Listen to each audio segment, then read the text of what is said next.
আসসালামু আলাইকুম। তো এই যে দেখেন এখানে হচ্ছে কি ভাজা হচ্ছে, অবশ্যই দেখে বুঝতে পারছেন চাল ভাজা হচ্ছে। বাইরে যেহেতু বৃষ্টি হচ্ছে সেই জন্যে সন্ধ্যা লাগলে কিছু না কিছু খেতে মন চায়। তো প্রতিদিনই তো নুডলস হাবিজাবি এসব খাওয়াই হয়। তো আজকে ভাবলাম যে চাল ডাল ভেজে হচ্ছে মাখে খাওয়া হোক। তো কে কে খায় অবশ্যই কমেন্টে জানাবেন। আমরা কিন্তু খাই। তো জায়গাতে আম্মু হচ্ছে ভাজতেছিল আর আমি একটু ভিডিও ক্লিপ নিচ্ছি। আর এটা কিভাবে ভাজা হয় এটা অনেকেই জানে, আর যারা জানে না তাদেরকে আমি জানিয়ে দিচ্ছি। এবার কিন্তু চালটা ভেজে রাখা হয়েছে। তো এটা হচ্ছে অনেক সুন্দরভাবে আম্মু ভাজতে, দেখেন একটু পরে নিই।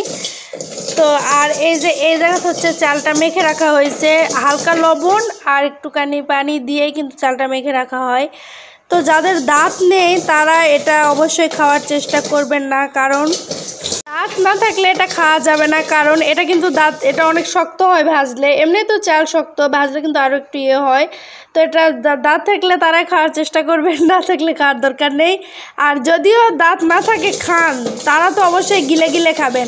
তো পরে যে হজমের সমস্যা হবে, পেট ব্যথা হবে, গ্যাসের ওষুধ নষ্ট হবে, প্লাস বাথরুমে যেও সমস্যা হবে। তো যাদের দাঁত নেই তারা অবশ্যই এই জিনিসটা স্কিপ করবেন। যেটা কীভাবে আমরা এখন মেখে খাবো, এই যে এখানে 2-4 হয়ে গেছে। তো আমি একটু খাই নাকি? এই যে দেখেন কতটা সুন্দর লাগতেছে, তাই না?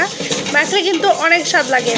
আর এটা আমরা শুধু যে চাল মেখে খাবো তা না, এটার সাথে মসুরের ডাল আছে, মসুরের ডাল হচ্ছে মানে ভাজবো, ভাজের সাথে সুন্দর করে মাখাই খাবো।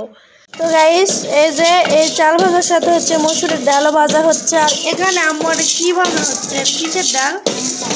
অ্যাঙ্কার ডাল। এটা হচ্ছে অ্যাঙ্কার ডাল ভাজা হচ্ছে। তো এই 2 ডাল দিয়ে হচ্ছে আমরা চাল মেখে খাবো। এই ডাল এখনো ভাজা হয়নি, আর অ্যাঙ্কার ডালের যে এখন এই মসুরের ডালও ভেজানো হচ্ছে। এরা ভেজা নিলে আমাদের সব ভাজাভুজি শেষ।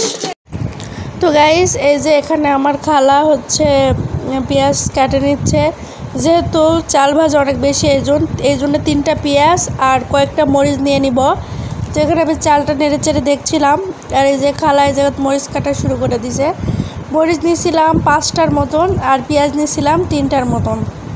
তো এগুলো কুচি কুচি করে কেটে দিচ্ছে। তারপরে আমরা এই হচ্ছে চাল ডাল দিয়ে সমস্তটা মেখে নিব।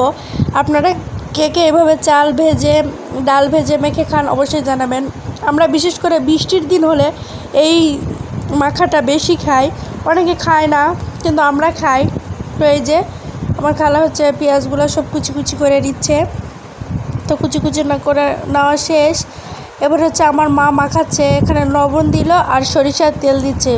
লবণ আর সরিষার তেল এই 2 জিনিসটা দিয়ে আম্মু এখানে মাখা শুরু করে দিছে। তো ভালো করে সব কিছু একসাথে মেখে নিচ্ছে।